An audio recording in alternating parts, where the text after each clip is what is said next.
Good night সবাইকে। আর এখন কিন্তু খাওয়া দাওয়া হয়ে গেছে, আর আমি মুখ টুক ধুয়ে নাইট ক্রিমটা কিন্তু লাগিয়ে নিচ্ছি, নেওয়ার পরে ঘুমোতে যাব।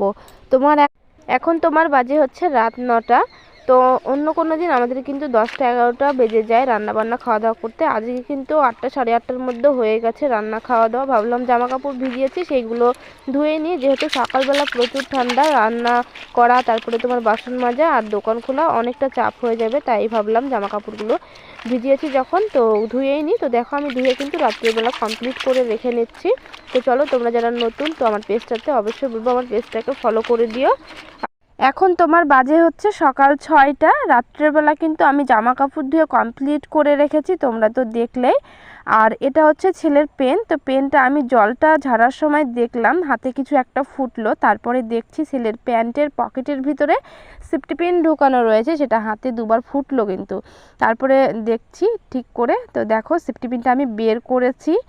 তো এরকমটা অনেক সময় করে, কখনো ব্লেড ঢোকানো থাকায় আমি বারবার করেও ছেলেকে বলি যে আমার পকেটের মধ্যে যেন সেফটি পিন ব্লেড এগুলো রাখা হয় না, কোথায় থেকে যে পায় কিছু বুঝতে পায় না।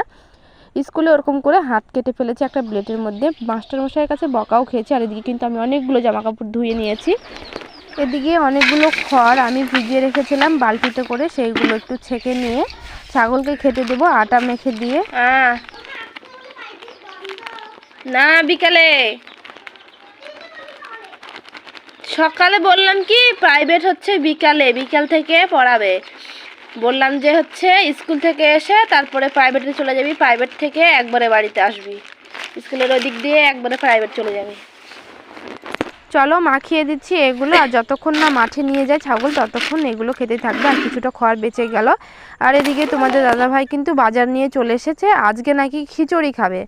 তো আমি খিচুড়িটা আগে বসিয়ে দেব, যেহেতু ছেলের স্কুল আছে তাহলে খেয়ে দিয়ে যেতে পারবে। আর এদিকে কিন্তু আমি বসিয়েও দিয়েছি। আর একদিকে কিন্তু ছেলের জন্য খাওয়ার দুধ ছিল রাতের বেলার, তো সেটা গরম বসিয়ে দেব, সেটা খেয়ে নেবে।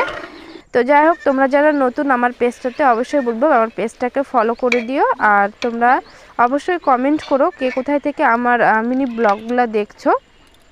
তোমাদের সাথে বক বক করতে করতে কিন্তু আমার রান্না প্রায় কমপ্লিট। তো আমি পাঁপড় ভেজে নিয়েছি, আর এদিকে কিন্তু খিচুড়ি। তো কথা ছিল আজকে খিচুড়ি ঘন্ট আর তোমার ধনের চপ হবে। সময় খুব কম হাতে, সেই জন্য যা হয়েছে এতেই আজকে চলে যাবে। তো ভিডিওটা লাইক কমেন্ট শেয়ার করে দিও। টাটা সবাই।